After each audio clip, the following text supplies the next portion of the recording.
Hey guys, I'm back. I'm Samantha and I'm a therapist and I'm creating a video every day for a year. This is video 235. Thank you so much for being here with me today. Hope you're doing amazing. Hope your day's been great, or your evening, or whatever time it is whenever you see me. So I want to share something from the great Myron Golden. If you don't know who he is amazing. Check him out. I just love to share all my favorite inspirational people with you guys, because these are the things that have changed my life and I want to help you change yours. So this is on Instagram. I saw this today and I just loved it. So he said, say it until you believe it. Describe an expectation that matches your desire with no contingencies. Say it out loud. What happens? Faith replaces doubt. Confidence replaces hesitation. When faith fills the space doubt used to occupy, you can take actions in faith that you could never take in doubt. I love this. So say it until you believe it. So this is how we have to reprogram our minds. It's like, and manifestation and all consciousness, all these things. What are we aware of? When you're occupying a state, like Neville Goddard talks about, we've got to occupy the state that matches what it is that we want to become, basically. So if we are in doubt, we are occupying that state. We're living in doubt, literally. So, and again, with your self-concept, we say that, how you see yourself is how you see your world. So if you're in a state of doubt, you're literally going to see everything around you from that state. So there's so many examples I can give, but it's like when you doubt yourself, it's like you're going to see things around you as maybe, I can't do this. You're going to turn it into something, let's say that, isn't helpful for you. It doesn't serve you. So you're going to automatically think these thoughts that come from a place of doubt versus faith. So if you occupy this, state of faith, you're going to have faith. You're going to look at everything from that lens instead of doubt. Isn't that crazy? And it's like, faith replaces doubt. So all you have to do is start saying it until you believe it. So we don't believe these things and we don't practice them enough to actually believe them. And these teachings are so simple. The books I'm reading are just so stupid simple. It's like they're so simple that they seem like, oh, well, that's not enough work. Everything has to be earned or everything has to be hard. And it's like, we don't have to have it hard. It can be easy. It's just, we don't allow things to be easy. We have so much resistance to things. And we have resistance to easy, I think, too, because I don't know. It's like sometimes we might feel guilty for things being so easy for us because they're harder for other people, maybe. There's that belief. You feel almost like success guilt, like Damon Darling talks about. He's got success guilt. So he goes on, and that's like his joke, but I'm sure there's probably some truth to that. I don't know if that's a joke that he's saying. It's like, he wants to give back because he's so successful now. And so he's occupying that state. He's got success guilt, which isn't a bad thing for him, I'm sure. But so anyway, yeah, what state are you occupying? Think about what state you're occupying.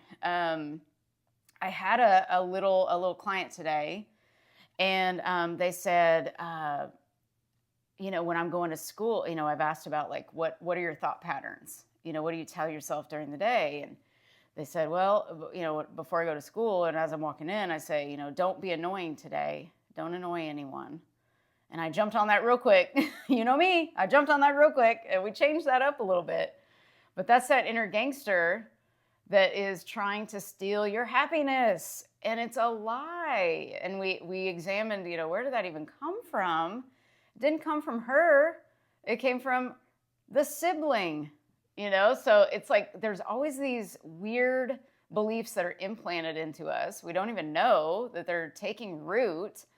And so I've been saying all day to myself and a couple of friends and clients, like, what if we could let go of just all the old beliefs, drop all the old things that have hurt us, that like the constant berating ourselves or thinking that we can't do this or we can't do that, or we're focused so much on complaining about somebody else or we're focused on what they are not doing or what they're doing too much of, or this happened to me 8 years ago and I'm still holding on to it. And it's like, what if we could just drop all of that and just be still and just look around and enjoy our lives.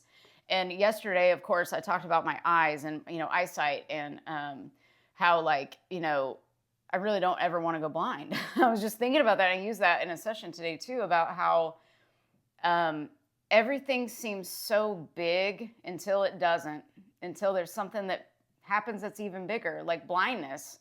It's like I would rather, lose anything but my sight, really. And when you think about it, it's like we always are living our lives and we're complaining or we're not thankful for things until we lose them. It's like as soon as we lose them, we're like, oh my God, I wish I could have that back. Now my life's completely different. And so, which there's nothing inherently wrong with those things when we lose them, because we're learning lessons and we're being challenged and we're just living our lives. But we don't stay in thankfulness and gratitude enough, I feel, to be fully present and actually living. We're always stressed. And so I just love to talk about this stuff because I have done it myself. I slip back into it myself sometimes, and I have to really remind myself, like, God, you can see your life. Like every time I pass a window in the house, if it's the sun's going down, or I'll always notice when the sun is going down and what the sunset looks like. I'll just look out at the trees and say, oh my gosh, how beautiful, and the scenery and everything. And I just look at everything, every client I have, I thank that person in my mind.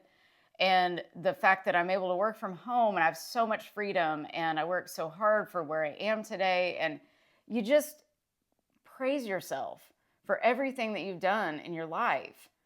And everywhere you want to go, say it until you believe it. Create a desire. Create these desires in your mind and say, I am this already. Like, I can do anything. I can. Say that to yourself. I can. I love that as a mantra to live by. I can. Because we're always thinking, I can't. And that didn't come from anywhere but lies outside of us. And we just thought them so many times, we started believing that we can't do things, or, oh, that couldn't be me, but then we get so addicted to the old story. So make sure you're in your new story with faith. Don't doubt yourself, because you can do anything you want. It's when that doubt comes in, that doubt has got me so many times. That's why I didn't start YouTube, of course. That's one example. Like, I was doubting myself, like, what would people think or whatever? And I'm like, people are going to think what they want. What people think of you and me is none of our business. We can't think like that. We've got to let that go, and we've got to be ourselves. And I had another person say, they feel like they're too much. And I was like, well, too much of what? For who? Who defines what too much is? Just be yourself. Whatever you think yourself is right now, that you're perfect the way you are. Would you talk to yourself like you would a 3-month-old baby that's like trying to, see and eat and go to the bathroom and do all these things? Like, would you berate them for how slow their learning process is going? And there's no time is an illusion. There's no time on anything. We're eternal beings, as Bashar had said before. You're an eternal being. What are you in such a hurry for? You're not going anywhere. Like, you have eternity. Like, what are you in a hurry for? So that put things into perspective for me. I was like, oh, I don't have to hurry, because I'm a hurrier. I used to be a hurrier and a worrier. And I'm not going to say I'm 100% not both of those still. I'm definitely a hurrier. I'm just like naturally fast paced, but my worry has definitely gone down over the years. And it's a true conscious, intentional decision to make, to say, no, I'm this now. I'm the new self now that I want to become. And if you have to write it down, you have to write it down. Like, this is who I want to become. What characteristics would this person have? What thoughts would they have? What beliefs would they have? How would they walk during their day? Like, if you really think about it, it's like, if you had $1 million in the bank, you would not be checking this and making sure this is happening. You would just flow. And I think the more we flow with life, the easier it is for us. We've got to just let go of the resistance, just sometimes thought by thought by thought, just a little bit better than we felt a second ago. And we have to sometimes consciously tell ourselves, I'm going to think this new thought on purpose. So which thought would I like to choose? Oh, well, this feels better. This doesn't hurt me as much. So I'm practicing thinking better because I don't want to hurt as much. Talk to yourself like that. This is why I'm doing this. Sometimes we need to know the what and the why, and maybe what the transformation will be. We've got this little blueprint then created in our mind to tell us, hey, this is what we're doing and why. This is why this benefits me, because the old way of thinking, the old self, doesn't benefit me anymore. It's just the old story that wasn't even true in the first place. Oh my God, we stick to that so much. It is crazy to me. So yes, I love Myron Golden. And when you're in the state of faith, you're not going to doubt yourself. You can't be in two states at once. You can't be in Texas and be in New York at the same time, right? I mean, I guess we can in the parallel reality universe. So that's another video. But technically, we can't be in two states right now, in the now. So pick a state. Pick your state. Choose it with intention and say, I am this. I can do this. And be your own hype person. You've got, just like the kiddo today, don't be annoying. And it's like, oh my God, like everybody thinks they're probably annoying. Everybody thinks the same. It's like we all berate ourselves, and we need to be our own cheerleader, our own hype person. Pretend like you are your best friend, because you really are. And how would you speak to your best friend? Speak to yourself that way. Be kind and gentle with yourself, and live in love. That's another way to practice. Another thing to practice, another state, is love. And it takes, again, a conscious decision. I have recently made this decision. I don't know, I've made this decision over the years, but like consciously, it's like, I want to be more like Jesus. I want to be more like unconditional love, living from that place. Because nothing feels better to me ever than creating internal peace and like literally feeling love for everything around me and everyone around me. It doesn't mean you have to hang out with these people, but you just love them anyway, because you have compassion for them, because they're that 3-month-old baby that maybe is a slow learner. We just don't know. But we've got to accept people and accept situations exactly as they are. And sometimes that starts with just us doing it with ourselves, because that's the hardest thing to do sometimes, is accepting ourselves exactly as we are. And they said that at the end of Stranger Things. Mike was like to 11, he's like, I love you for exactly as you are. I love you during your good days and your bad days, something to that extent. And it just really, I felt that. I love you exactly as you are. I think we've got to do that for ourselves, because if we don't, we're in the wrong state. We're in the wrong state. We've got to choose the right state, the one that is helpful and not hurtful. So this takes practice. You can do this. This is just the repetition of what is helpful for me versus hurtful for me. And when you live from that, everything will change around you. Reality conforms around you to your state, and you have to practice it. You can't let that doubt creep in. And when it does, you just say, oh, yeah, it's okay. Whatever. I'm going to go back to my wish that I would like fulfilled. And you live from that. And it will, as Neville said, it will harden into fact if you persist in that state.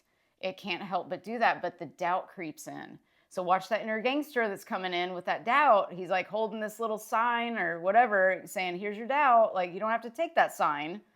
You get to create your own sign. And you say, this is my vision. This is where I'm going. And I'm not letting anything creep in. And so you've got to make your energy pure and consistent. It has to be consistent. We talk about, oh, this person isn't consistent and my SP ghosted me and all this. Are you consistent with yourself? Ask yourself these questions, because these are gold. These are what changed my life too. I was like, man, I'm not as consistent in this area. So why would anybody else reflect back to me my consistency when I'm not being consistent? So it's just these little things that they just shape you into the person that your soul is probably trying to become. It's like, hello, come on over here, try to guide you in this direction, grab your hand. And it's like, no, we're just stuck in the mud and maybe quicksand even, and we can't get out. And it's like, no, it's so easy. You just jump out, and we refuse. So you got to choose to shift that and jump out and see what's on the other side of maybe decisions that you haven't made yet. Just make a decision, and the universe will show you if that decision was the right one, or maybe you needed to go a little bit more this way before you make that decision. It'll show you always, always. I swear to you, if you'll practice it, you will see so many synchronicities. This week has been amazing too. It's been crazy because I've been deliberately like thinking, thinking certain thoughts. I need some water. I'm choking up. It's time to end the video, guys. Anyway, I'm gonna end the ramble. Need some water. Thank you so much for listening. As always, please share this with someone. If it benefited you and it might benefit somebody else, please share it with them. And I'll be back tomorrow. And remember, you are loved, so loved. Pass it on to somebody who needs to hear it. And remember to appreciate yourself, because what you appreciate appreciates. And I will see you tomorrow. Bye.